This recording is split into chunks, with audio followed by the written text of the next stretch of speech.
एक गांव में एक सीधी सादी सी दिखने वाली फैमिली रहती थी। माँ शांति देवी, बेटा राम प्रसाद और उसकी नई नवेली बहू मीना। बाहर से सब कुछ सामान्य लगता था, लेकिन इस घर में रात होते ही कुछ ऐसा होता था जिसे कोई समझ नहीं पाता था। आधी रात को शांति देवी चुपचाप मंदिर की ओर निकल जाती है। वहां पहुंचकर वो अपने असली रूप में आ जाती है। वो एक नागिन है। उधर मीना भी अपने कमरे में अकेली बैठी होती है। जैसे ही घड़ी में 12 बजते हैं, उसके चेहरे पर एक अजीब सी मुस्कान आ जाती है। अचानक उसका चेहरा बदलने लगता है। वो एक डायन बन जाती है।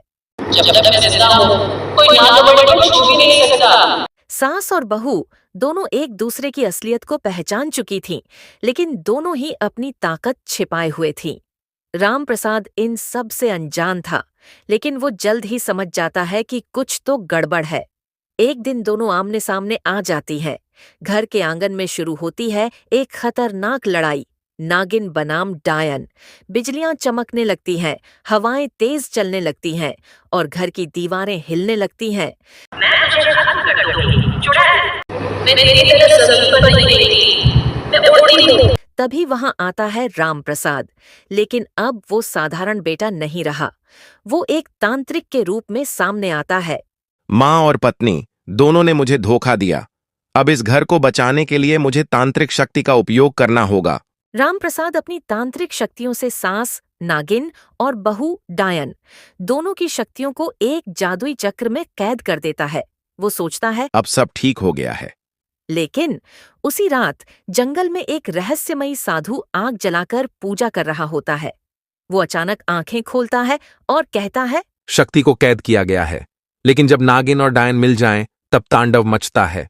शांति देवी और मीना को समझ आता है कि उनका असली दुश्मन कोई और है, राम प्रसाद ही नहीं, उस रहस्यमयी साधु का शिष्य भी है। अब वो दोनों तय करती हैं, दुश्मन से लड़ने के लिए अब दुश्मन की दुश्मनी खत्म। अब दोनों मिलकर तांत्रिक राम प्रसाद से बदला लेने निकल पड़ती हैं। मैं ही था जिसने तुम दोनों को एक दूसरे से लड़ाया, क्योंकि तुम्हारी शक्तियों से मुझे अमृतत्व चाहिए था। तू सिर्फ मेरा पति, एक पापी तांत्रिक था। आज तुझे तेरी माँ की नागिन रूप से अंत मिलेगा। नागिन सास और डायन बहू ने तांत्रिक बने राम प्रसाद को घेर लिया था। अब लड़ाई शुरू होती है। जंगल के बीच बिजली चमकती है, हवा में डर का माहौल है। नागिन और डायन ने राम प्रसाद को पिटना शुरू कर दिया। राम प्रसाद गिर गया, तड़पता है और गायब हो जाता है। उसकी सारी शक्ति खत्म। जंगल शांत हो जाता है। हवेली में उजाला वापस आ जाता है। नागिन और डायन इंसानी रूप में वापस आती है। सास और बहू एक हो जाए तो दुनिया हिल जाती है, और बेटा अगर चालू निकले तो उसे मिलता है अंत का वरदान। जहाँ सदियां पुरानी शक्तियां रहती हैं, वहाँ रिश्तों की असली ताकत भी दिखती है। और कभी-कभी सास बहू का झगड़ा नहीं, जोड़ी दुनिया का कल्याण करती है।